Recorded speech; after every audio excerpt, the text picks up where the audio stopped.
انتوا متخيلين ان كل الاكل ده اتعمل قبل الفطار بساعة واحدة بس؟ يعني لو جات لكم عزومة مفاجأة كده تقدروا تعملوا اصناف اكل تحفة وخطيرة وهتعجب كل اللي يدوقها. في طاسة على نار عالية هنزل بمعلقة كبيرة من السمنة وثلاث فصوص من المستكة، وهنزل بكيلو من اللحمة القطع. هشوح اللحمة لحد ما توصل للون اللي انتوا شايفينه ده.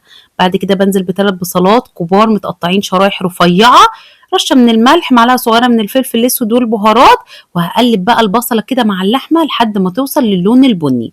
بعد كده بغطي اللحمة بالمية المغلية واوطي النار خالص واغطيها واسيبها بقى تستوي لحد ما الشوكة تدخل كده بسهولة بالشكل ده. نظبط الملح بتاعنا ونحط معلقة كبيرة من دبس الرمان، ودي اختياري بس بتدي لون وطعم حلو قوي للحمة. هنقل بقى اللحمة بتاعتي في البايركس او في طاجن وبحطها في الفرن تكمل سواها. بكون فاتحة الفرن على درجة حرارة 180 وبتدخل الرف الوسط، وبعد كده بفتح لها الشوايه عشان تاخد لون من فوق حلو قوي. واثناء ما اللحمه كانت بتستوي كنت بجهز اللحمه المفرومه للجلاش. جبت بصله شوحتها في معلقه كبيره من السمنه ورشه من الملح والفلفل الاسود.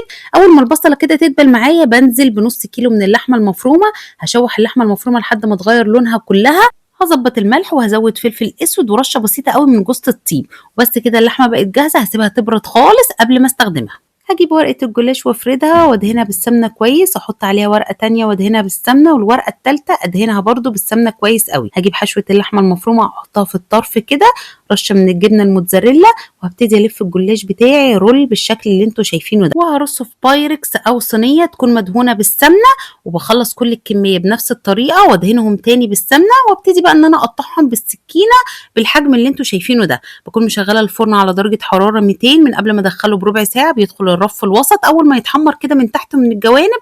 بسقيه بكوباية من اللبن وبضايه، رشه من الملح والفلفل الاسود، هقلبهم مع بعض كويس. وبعد كده بسقي الجلاش بتاعي وادخله الفرن تاني على الرف الوسط يستوي بقى براحته.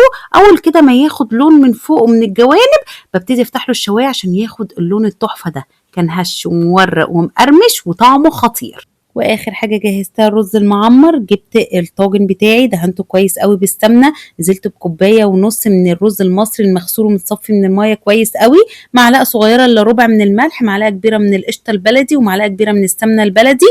قلبت الرز كويس قوي وغلفته بكل الكلام ده. بعد كده نزلت عليه ب3 كوبايات من اللبن المغلي، وانا بستخدم اللبن بتاع اللبان، واحلى حاجه في الرز المعمر، والرز المعمر بيبقى اللبن ضعف كميه الرز. بغطيه واسيبه منقوع بقى في اللبن ده علشان يتشرب كده من كل حاجه ويبقى حلو قوي. وبعد نص ساعه بغطي الوش بتاعه بالقشطه البلدي. بفتح الاول الشوايه عشان ياخد وش حلو كده، وبعد كده بفتح الفرن على درجه حراره 180 على الرف الوسط. بياخد تقريبا من 30 ل 40 دقيقه وهيبقى مستوي معاك. بزود قطعه قشطه كمان على الوش، ومش قادره اقول لكم كان خطير ازاي. وبس كده وبكل سهولة عملنا عزومة سهلة وسريعة وفيها أصناف كتير.